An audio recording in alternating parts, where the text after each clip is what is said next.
Kechasi tez-tez uyg'onasizmi? Prostata bezi sizni bezovta qilyaptimi? Prostamix 14 ta tabiiy giyohdan tayyorlangan kapsulalar prostatit, jinsiy zaiflik va adenomaga qarshi kuchli vosita. Bir hafta ichida siz natijani his qilasiz. Minglab erkaklar Prostamixni tanladi. Sizchi? Bugunning o'zida buyurtma bering va 50% lik chegirmani faollashtiring. Kafolati bor. Natija bo'lmasa pulingiz qaytariladi. 55 kodi bilan 503 2200 raqamiga qo'ng'iroq qiling. Mutaxassislar bilan bog'laning va buyurtma bering.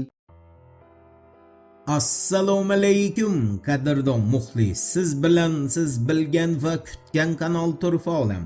Razumkov markazini energetika dasturlari direktori Vladimir Amelchenkoning ma'lum qilishicha, Rossiya ommaviy zarbalarni 80-90% Kiyev shahri va Kiyev viloyatidagi nishonlarga qarata yo'llashni boshladi. Uni ta'kidlashicha, agar bunday hujumlar tendensiyasi saqlanib qolsa, kelasi qishda Kiyev uchun energetika infratuzilmasini himoya qilish juda qiyin bo'ladi. Vladimir Amelchenkoning bildirishicha, Rossiya Odessadagi ssenariyni takrorlab, Kiyevni xaritadan o'chirish rejasini amalga oshirishga kirishdi va ayni paytda Ukrainaga Rossiya tomonidan berilayotgan zarbalarning 90%ni poytaxt Kiyevga yo'naltirilishi bu rejani ishga tushganidan daraklik beradi. Eshitmaganlar uchun eslatma. Strana agentligining axborotiga ko'ra 20-iyulga o'tar kechasi Rossiya kuchli zarba bilan Ukraina qurolli kuchlari uchun shaxsiy himoya vositalari va harbiy anjomlar ishlab chiqarishga ixtisoslashgan Ukrtak zavodini yo'q qilgan.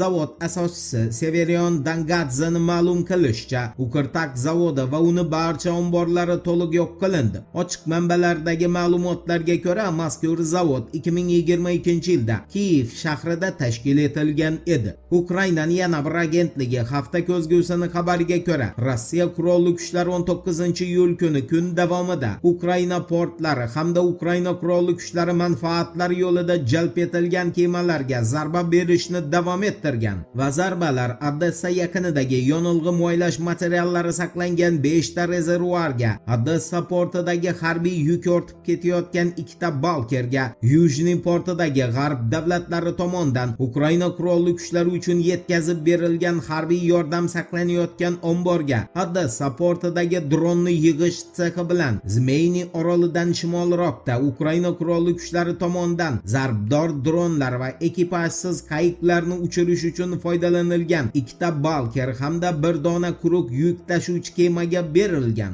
Bundan tashqari hafta ko'zgusini qo'shimcha qilishicha, Rossiyaning Geran 4 dronlari zarbalari natijasida elektr podstansiyasi va uglevodorod xom ashyosini qayta ishlash markazi ishdan chiqqan. Chernigiv viloyatini Xolmy posyolkasi hamda Poltava viloyatini Bazilevshina qishlog'ida joylashgan obyektlar ham 19-iyul kungi hujum natijasida vayron bo'lgan. Deep State agentligining xabariga ko'ra esa 20-iyulga o'tar kechasi Rossiyaning dronlari Andreevkada joylashgan gazni qayta ishlash zavodini yo'q qilgan. Deep State'ga ko'ra Kiyev yaqinidagi Ukrainaning eng yirik logistika markazlaridan biri Rossiya qurolli kuchlari zarbasidan so'ng butunlay yonib ketgan. Deep State'ning ma'lum qilishicha, Amtel Propetis obyekti tungi ommaviy hujum davomida yo'q qilindi. U yerda esa uzoq masofaga uchuvchi dronlar ishlab chiqarish uchun mo'ljallangan butlovchi qismlar saqlangan, yig'ilgan va taqsimlangan. RIA agentligining Rossiya mudofaa vazirligiga tayanib xabar berishicha, 19-iyul kuni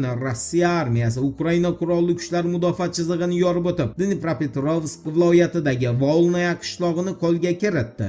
RIAning ma'lum qilishicha, mazkur aholi punktining nazoratga olinishi Sharq bo'linmasiga mintaqada yangi marrani egallash imkonini bergan. Shuningdek, ushbu yo'nalishda keyingi ilgarilash uchun zarur sharoit yaratilgan.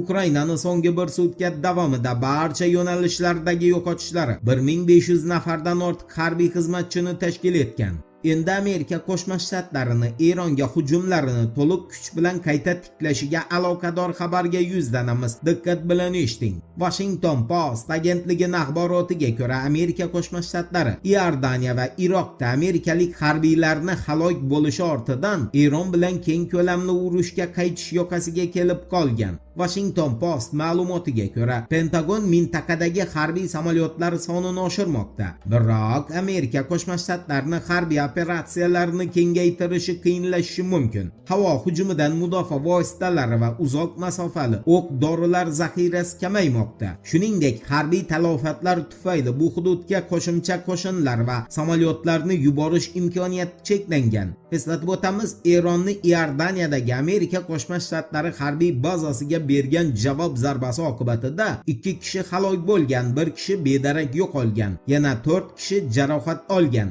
Pentagon esa ushbu yo'qotish uchun Tehronga qarshi operatsiyani yangidan boshlashni rejalashtirmoqda. Washington Post'ning yakuniy xulosasiga ko'ra, Qo'shma Shtatlar Yaqin Sharqdan o'z qo'shinlarini olib ketishi va mintaqa hayotiga aralashmasligi kerak. Bordi-yu urush qayta tiklansa, bu Qo'shma Shtatlar armiyasi uchun fojiaviy tarzda yakunlanishi mumkin. Sababi Tehronda qanday yangi raketalar mavjudligi Isroilga ham, Amerika Qo'shma Shtatlariga ham ma'lum emas.